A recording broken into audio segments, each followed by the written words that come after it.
કેમ છો વહાલા બાળકો? ચાલો ફરી એકવાર ધોરણ 8 વિષય ગુજરાતી કાવ્ય 2 એક જ દે ચિનગારી. એક જ દે ચિનગારી આ એક પ્રાર્થના કાવ્ય છે, જેમાં કવિ મહાનલ સ્વરૂપ પરમાત્મા પાસે ધન વૈભવ સત્તા મહત્તા કે ભોગ વિલાસ નથી માંગતા. તેઓ તો પરમાત્મા પાસે એક જ ચિંગારી માંગે છે, જ્ઞાનરૂપી પ્રકાશની એક ચિંગારી માંગે છે. જો એ ચિંગારી મળી જાય તો જીવન પ્રકાશમય બની જાય. જીવનમાં મુશ્કેલી આવે તો ધીરજ અને શાંતિથી જીવન જીવવાનો માર્ગ મળી જાય. આ કાવ્યમાં કવિએ શુદ્ધ હૃદયથી વિનમ્ર ભાવે પરમાત્મા પાસે ઉમદા યાચના કરી છે. બાળ દોસ્તો, ચાલો વિભાગ 2ની અંદર આપણે ભાષા સજ્જતાની સમજણ પ્રાપ્ત કરીએ. સ્વર અને વ્યંજન. આગળના વર્ષોમાં તમે સ્વર અને વ્યંજન વિશે તો સમજી જ ગયા છો, છતાં પણ ભાષાનો નાનામાં નાનો ઘટક એટલે કે એકમ તે ધ્વનિ છે. ભાષાના આવા ધ્વનિઓને આપણે પરંપરાથી સ્વર અને વ્યંજન તરીકે ઓળખીએ છીએ. ફેફસામાંથી નીકળતી હવા શ્વાસનળી દ્વારા આવે ત્યારે સ્વરપેટી કે નાદતંત્રીઓમાં આવે ત્યારે તે અવરોધાય ને પછી મુખપથ એટલે કે મુખમાંથી તે નાસિક પંથ દ્વારા બહાર આવે છે, ત્યારે ધ્વનિરૂપે આપણે એને સાંભળીએ છીએ. સ્વર કોને કહીએ છીએ? તો સ્વર મોં કે નાકમાંથી ધ્વનિ સ્વરૂપે સંભળાતું એ વાયુ મોજું કોઈ અવરોધ વિના જુદા જુદા પોલાણોમાંથી આંદોલિત થઈને બહાર આવે ત્યારે તેને સ્વર તરીકે આપણે સમજીએ છીએ, સ્વર તરીકે આપણે એને સાંભળીએ છીએ. દાખલા તરીકે અ, આ, ઈ, ઉ, એ, ઓ વગેરે. તેવી રીતે વ્યંજન. વ્યંજન મોં કે નાકમાંથી ધ્વનિરૂપે સંભળાતું એ વાયુ મોજું ક્યાંક પૂરેપૂરું કે આંશિક રીતે અવરોધાઈને બહાર આવે ત્યારે આપણે એને શું કહીએ છીએ? ત્યારે આપણે એને વ્યંજન કહીએ છીએ.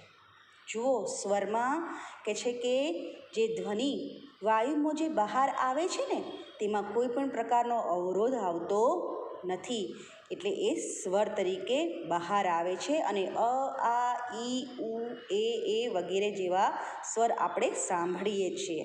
જ્યારે વ્યંજનની અંદર કે છે કે ધ્વનિ રૂપે સંભળાતું એ વાયુ મોજું ક્યાંક પૂરેપૂરું કે આંશિક રીતે અવરોધાઈને બહાર આવે છે અને આપણે એને શું કહીએ છીએ? વ્યંજન કહીએ છીએ. વ્યંજન એટલે કે ક, ખ, ગ, ઘ, ચ, છ વગેરે વગેરે વગેરે. તેવી રીતે અહીંયા છે અઘોષ ધ્વનિ અને ઘોષ ધ્વનિ. અઘોષ ધ્વનિ અને ઘોષ ધ્વનિ. હવે અઘોષ ધ્વનિ એટલે શું? તો નાદતંત્રી મહદ અંશે અલ્પ માત્રામાં અકંપ અવસ્થામાં કંપે ને તેને જે ધ્વનિ ઉત્પન્ન થાય એને અઘોષ ધ્વનિ કહીએ છીએ. ધારો કે મુખમાંથી જ્યારે કોઈ કે છે કે વ્યંજન કે કોઈ બી ધ્વનિ, માની લો કોઈ બી ધ્વનિ જે છે તે કંપન દ્વારા બહાર આવે છે ને, એને આપણે કહીએ છીએ અઘોષ ધ્વનિ. પણ આ કંપન થઈને બહાર આવે, પણ કેટલા માત્રામાં આવે? તો અલ્પ માત્રામાં, સાવ ઓછી માત્રામાં બહાર આવે છે, ત્યારે એને આપણે કહીએ છીએ અઘોષ ધ્વનિ. જેમ કે ક, ખ, ગ, ચ, છ. તમે જુઓ હું શું બોલું છું. ક, ખ, ચ, છ, ટ, ઠ, ત, થ. એક પછી એક મારા વ્યંજનો મારા મોઢામાંથી સ્ફુરી ગયા ઓછા સમયમાં, અલ્પ માત્રામાં. એને કહેવાય છે અઘોષ ધ્વનિ. તેવી રીતે જુઓ ઘોષ ધ્વનિ એટલે શું? તો નાદતંત્રી, જ્યાંથી આપણું નાદ આપણી ધ્વનિ બહાર ફેંકાય છે, તો કે નાદતંત્રી સહેજ વધુ કંપનથી, એટલે કે અહીંયા કંપનનો જે વે છે લહેર છે તે થોડી વધુ પ્રમાણમાં બહાર આવે છે તેને આપણે કહીએ છીએ ઘોષ ધ્વનિ. ફરીથી કહું છું, નાદતંત્રી એટલે કે સહેજ વધુ કંપનની અવસ્થામાં હોય ત્યારે જે ધ્વનિ ઉત્પન્ન થાય છે એને ઘોષ ધ્વનિ કહીએ છીએ. જેમ કે ઘ, ઘ, જ, ઝ, ડ, ઢ, દ વગેરે વગેરે. તમે જોયું ને કે જ્યારે મેં આ વ્યંજનો મેં કહ્યા, પણ કેવા વ્યંજનો? તો જેમાં ઘ, જ, જ. તમે જોયું હશે કે મારા ગળાની અંદરનું કંપન જે છે ને એ થોડું વધુ પ્રમાણમાં રહ્યું, એટલે આ થઈ ગયા કેવી ધ્વનિ થઈ ગઈ? આ ઘોષ ધ્વનિ થઈ ગઈ અને આપણે ઘોષ ધ્વનિ તરીકે ઓળખીએ છીએ. ખબર પડી મિત્રો? અઘોષની અંદર અલ્પ માત્રામાં કંપન થાય, જ્યારે ઘોષ ધ્વનિની અંદર વધુ માત્રામાં કંપન થાય એને આપણે ઘોષ કહીએ છીએ. અલ્પ માત્રામાં થાય એને આપણે અઘોષ કહીએ છીએ. ચાલો હવે આપણે આઈ નોટબુકમાંથી કાવ્ય 2 ના પ્રશ્નોની ચર્ચા કરીશું. થોડા સવાલો આપણે સમજીશું. ચાલો ત્યારે, એક જ દે ચિંગારી કાવ્યનો પ્રકાર જણાવો. તો એક જ દે ચિંગારી કાવ્યનો પ્રકાર પ્રાર્થના ગીત છે. એક જ દે ચિંગારી કાવ્યના કવિનું નામ શું છે? તો એક જ દે ચિંગારી કાવ્યના કવિનું નામ હરિહર ભટ્ટ છે. કવિ ઈશ્વર પાસે શું માંગે છે? તો કવિ ઈશ્વર પાસે ચિંગારી માંગે છે. ચકમક સાથે શું ઘસવાનું કવિ કહે છે? ચકમક એટલે તમને ખબર છે ને, ચકમક એટલે પથ્થર, અને પથ્થર સાથે કવિ અહીંયા શું ઘસવાનું કહે છે? તો ચકમક સાથે કવિ લોઢું ઘસવાનું કહે છે.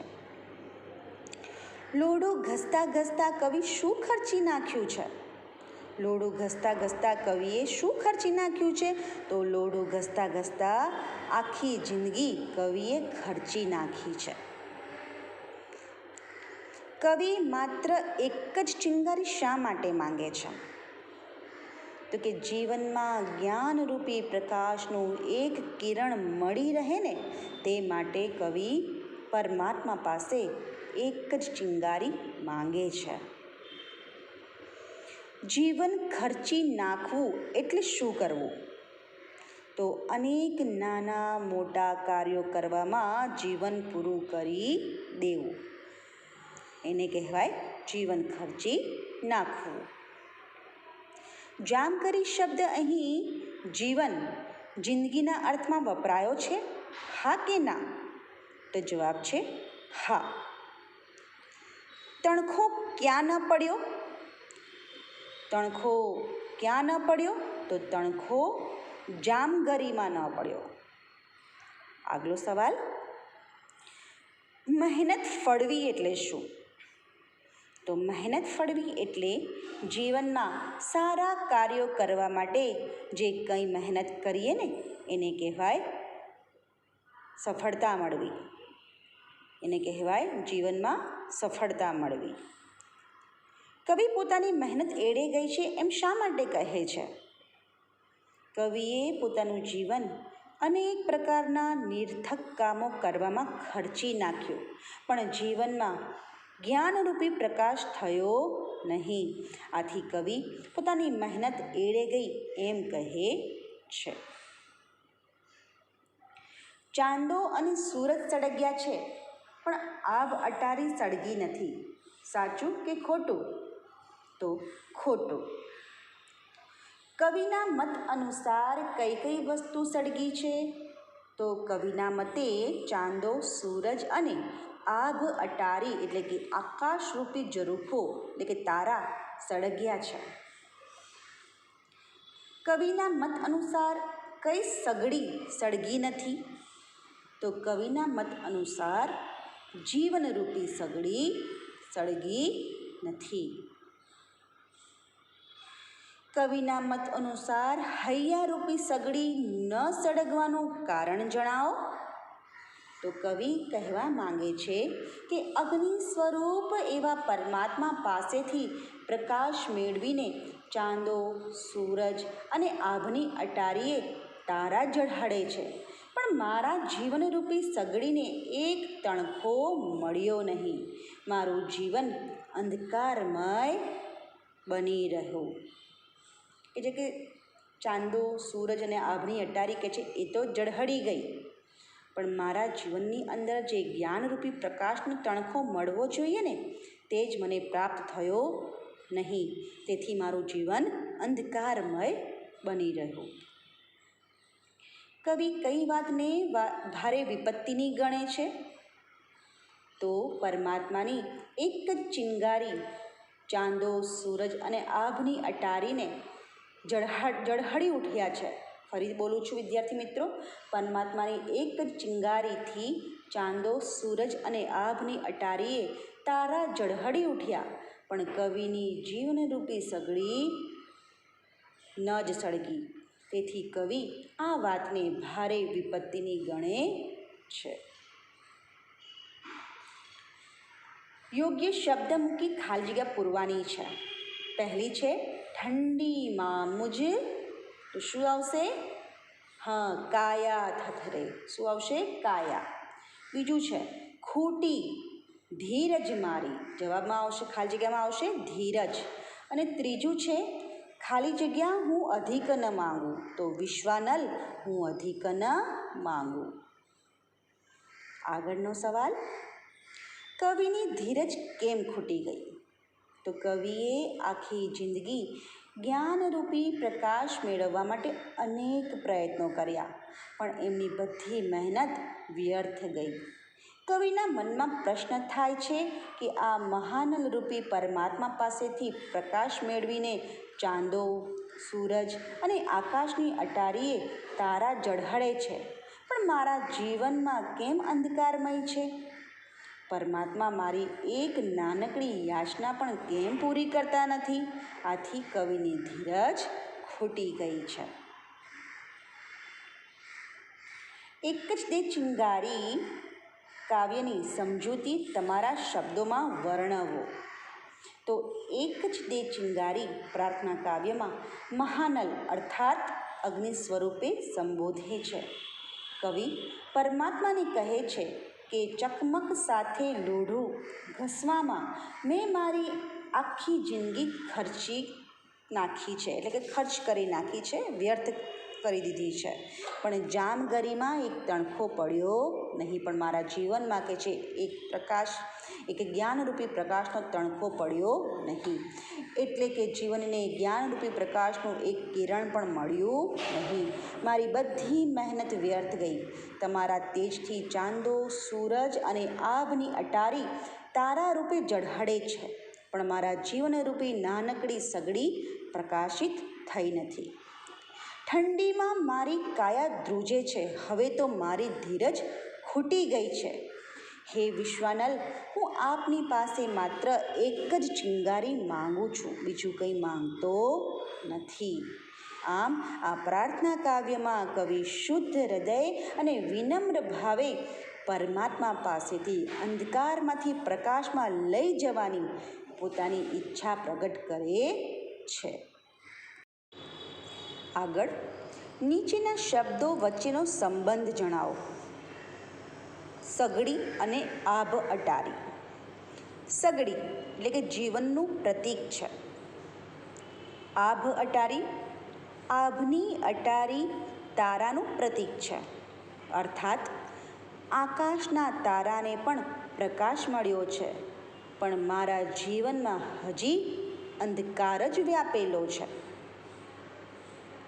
બીજું છે કાયા અને માયા.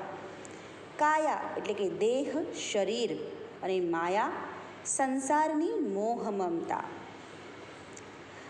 અર્થાત અહીં શરીર માનવનો દેહ છે અને સંસારની મોહ મમતા શરીરમાં રહેલા મન સાથે સંબંધ ધરાવે છે. ત્રીજું છે થથરે અને ફફડે. થથરે એટલે કે ઠંડીમાં કાયા થથરે છે. અને ફફડે એટલે ડરથી માણસ ફફડે છે. મતલબ થથરાટમાં કંપનની ક્રિયા થાય છે અને ફફડાટમાં ભયની અનુભૂતિ થાય છે. શબ્દોના બે સમાનાર્થી શબ્દો સમજાવો. જેમ કે પહેલું છે અનલ. અનલ એટલે અગ્નિ, આગ. ચાંદો એટલે ચંદ્ર, શશી. કાયા દેહ, શરીર, તન. મહેનત પરિશ્રમ, શ્રમ. અટારી એટલે કે તારાનું ઝુમખું, તારામંડળ. વિપત્તિ આપત્તિ, આફત. સૂરજ એટલે સૂર્ય, રવિ. લોઢું એટલે લોખંડ, લોહ. આભ એટલે આકાશ, નભ. અને કંપન એટલે ધ્રુજારી, સ્પંદન. તેવી રીતે વિરોધી શબ્દ. ગગન તો ધરતી, ઠંડી તો ગરમી, જિંદગી તો મૃત્યુ, અધિક તો ઓછું, ઉતાવળ તો ધીરજ, સવાર તો સાંજ. વિદ્યાર્થી મિત્રો, જુઓ, વ્યંજન અને સ્વરને જોડીને શબ્દ બનાવવાનો છે. જેમ કે અહીંયા છે ખોડો છે. ખ, અ, ર, અ, ચ વત્તા ઈ. ખ વત્તા અ વત્તા ર વત્તા અ વત્તા ચ વત્તા ઈ એટલે થશે ખર્ચી. તેવી રીતે ત વત્તા અ, અણ વત્તા અ, ખ વત્તા ઓ એટલે કે તણખો. તેવી રીતે ત્રીજું ચ વત્તા ઈ વત્તા ન વત્તા અ વત્તા ગ વત્તા આ વત્તા ર વત્તા ઈ એટલે કે ચિંગારી. બરાબર વિદ્યાર્થી મિત્રો, આપે અહીં થોડા પ્રશ્નોની આપણે ચર્ચા કરી, પ્રશ્નોના જવાબોને તમે સમજ્યા. થોડું વ્યાકરણનો બી આપણે અભ્યાસ કર્યો. આપ સૌએ ઘરે આ કાવ્ય 2ની તૈયારી કરવાની છે. આઈ નોટની PDF બનાવીને હું તમને ગ્રુપમાં શેર કરીશ.